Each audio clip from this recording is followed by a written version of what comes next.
எல்லோரும் எப்படி இருக்கீங்க? இது 3 டேஸ் எடுத்த விளாக் தான். வாங்க வீடியோக்குள்ளே போகலாம்.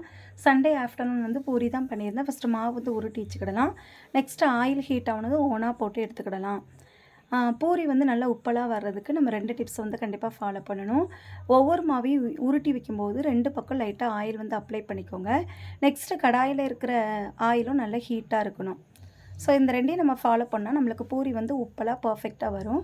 அன்றைக்கி வந்து நான் சாம்பார் தேங்காய் சட்னி தான் வச்சுருந்தேன். இது போக சப்பாத்தியும் நான் பண்ணியிருந்தேன். எனக்கு வீட்டில் ஒரு சிலருக்கு சப்பாத்தி பிடிக்கும், ஒரு சிலருக்கு பூரி பிடிக்கும். அதனால் நான் 2மே பண்ணி வச்சிட்டேன்.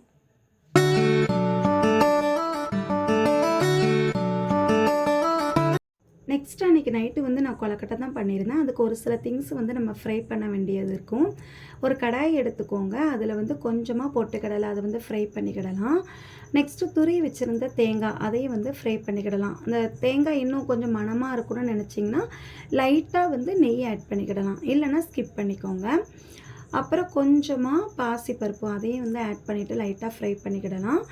அடுத்து வந்து கருப்பு எள்ளையும் வந்து ஆட் பண்ணிவிட்டு லைட்டாக ஃப்ரை பண்ணிக்கோங்க. கொஞ்சம் அதிகமாக ஃப்ரை பண்ணால் கூட எள்ளில் வந்து கசப்பு தன்மை இருக்கும். அதனால் அதை கொஞ்சம் கேர்ஃபுல்லாக ஃப்ரை பண்ணிக்கிடலாம். கடைசியாக ஒரு பாக்கெட்டு பச்சரிசி மாவு அதையும் லைட்டாக ஃப்ரை பண்ணிவிட்டு அடுப்பை வந்து ஆஃப் பண்ணிக்கிடலாம். இப்போ இந்த பாத்திரத்தில் வந்து எல்லாத்தையும் நம்ம கலந்துக்கிட போகிறோம். ஸோ எல்லாத்தையும் மிக்ஸ் பண்ணிவிட்டு இந்த திங்ஸை வந்து மாவோடு ஆட் பண்ணிக்கிடலாம். ஆட் பண்ணி முடித்ததும் ஒரு சிட்டிகை உப்பும் அப்புறம் தட்டி வச்சுருந்த ஏலக்காவையும் நம்ம ஆட் பண்ணிக்கிடலாம். ஸோ ஏலக்காய் இல்லைன்னா ஏலக்காய் பவுடர் கூட நீங்கள் ஆட் பண்ணிக்கோங்க. அடுத்து இதில் காய்ச்சி ஆற வச்ச கருப்பு மண்டலம் அந்த தண்ணியை வந்து ஆட் பண்ணிவிட்டு லைட்டாக மிக்ஸ் பண்ணிக்கிறேன். அப்புறம் கையால் வந்து நல்லா மாவாக எல்லாத்துலேயும் படுற மாதிரி வந்து கலந்து விட்டுக்கோங்க. இப்போ இந்த ஸ்டேஜில் வரும்போது நம்ம ஏற்கனவே இட்லி பாத்திரத்தில் வந்து தண்ணி வந்து க்ளோஸ் பண்ணி அது நல்லா ஹீட்டாக இருக்கும். ஸோ அந்த கொதித்து வர்ற நேரத்தில் நம்ம கையால் அந்த மாவு வந்து பிடிச்சி உள்ள வச்சுக்கலாம். ஒரு 10-15 நிமிஷம் கழித்து நம்ம பார்த்தோம்னா நம்மளுக்கு ஒரு டேஸ்டியான கொலக்கட்டை வந்து ரெடி ஆயிரும். ஸோ உங்களுக்கு பிடிச்சிருந்தா கண்டிப்பாக இதை போல் செஞ்சு பாருங்கள்.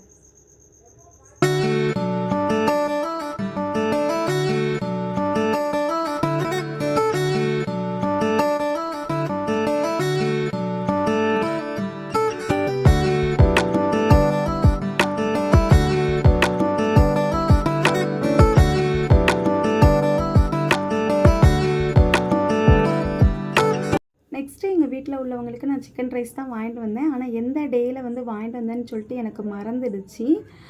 எங்கள் வீட்டில் உள்ளவங்களுக்கு சிக்கன் ரைஸ்னால் கொஞ்சம் பிடிக்கும், அதனால் வாங்கி கொடுத்தாச்சு. ஆனால் அடிக்கடி நம்ம இதை வாங்கி சாப்பிடக்கூடாது, அது வேறு ஒன்று இருக்குது. உங்களில் எத்தனை பேருக்கு சிக்கன் ரைஸ் பிடிக்குங்கிறத மறக்காமல் சொல்லிடுங்க. நெக்ஸ்ட்டு நீங்கள் பார்த்துட்டு இருக்கிறது வந்து அந்த கார்த்திகை திருநாள் அன்னைக்கு வந்து எங்கள் வீட்டில் வந்து விளக்கு வச்சாங்க. ஸோ ஒரு நாள் நாங்கள் வைக்க மாட்டோம். ஆனால் இந்த இயரில் வந்து சின்ன பிள்ளைலாம் ஆசைப்படுறாங்கங்கிறதுக்காண்டி விளக்கு வந்து வீட்டில் வாங்கி வச்சாச்சு. அப்படி இந்த மச்சில் வைக்கும்போது ரொம்ப அழகாக இருந்தது. ஸோ எத்தனை பேர் நீங்கள் கார்த்திகை திருநாளுக்கு இதே போல் விளக்கு வச்சிங்கங்கிறத கண்டிப்பாக நீங்கள் சொல்லணும். இந்த வீடியோ வந்து லேட்டாக தான் அப்லோட் ஆகுது. ஆனால் நீங்கள் மறக்காமல் கமெண்ட் செக்ஷனில் கமெண்ட் பண்ணிடுங்க.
பார்த்துட்ருக்கிறது எங்கள் ஸ்கூல் தான். Sara matric higher secondary school Vallanadu.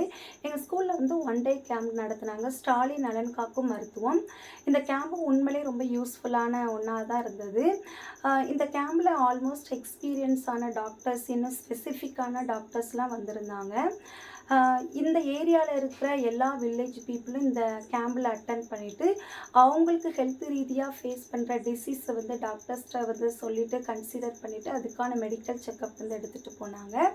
இப்போ நீங்கள் பார்த்துட்ருக்கிறது எம்எல்ஏ தான். அவங்களும் ரீசெக் பண்ணாங்க, எல்லாமே ப்ராப்பராக போதா அப்படின்னு சொல்லிட்டு ரீசெக் பண்ணாங்க. அது மட்டும் இல்லாமல் எங்கள் மேனேஜ்மெண்ட்லேருந்து எல்லா ஃபெசிலிட்டிஸும் பெஸ்ட்டாக அரேஞ்ச் பண்ணி கொடுத்துருந்தாங்க. ஈவன் எங்கள் பிரின்ஸிபல் மேம் எங்கள் ஸ்டூடெண்ட் ஆஸ் ஏ வாலண்டியராக நிறுத்தினாங்க. ஏன்னா வர்ற மக்களுக்கு மேபி எங்கே போகணும்னு சொல்லி தெரியாமல் இருக்கலாம், பிளேஸ் தெரியாமல் இருக்கலாம். அதனால் அவங்கள லீட் பண்ணுறதுல நடக்க முடியாமல் இருப்பாங்க, அவங்கள வீல் சேரில் வச்சு கொண்டு போகிறதுல எல்லாத்துக்குமே எங்கள் ஸ்டூடெண்ட் வந்து பெஸ்ட்டாக அவங்களுடைய ஒர்க்கை வந்து பண்ணி முடித்தாங்க. ஸோ அன்னைக்கு வந்து உண்மையிலே இந்த நாள் வந்து யூஸ்ஃபுல்லான ஒரு நாளாக இருந்தது வந்த மக்களுக்கு. ஸோ இதோட இந்த வீடியோ வந்து முடியுது. உங்களுக்கு இந்த வீடியோ பிடிச்சிருந்தா லைக் பண்ணுங்கள், கமெண்ட் பண்ணுங்கள், மறக்காமல் சப்ஸ்கிரைப் பண்ணிவிட்டு உங்கள் நண்பர்களுக்கு ஷேர் பண்ணுங்கள். நம்ம நெக்ஸ்ட் வீடியோவில் பார்க்கலாம். Bye, see you friends.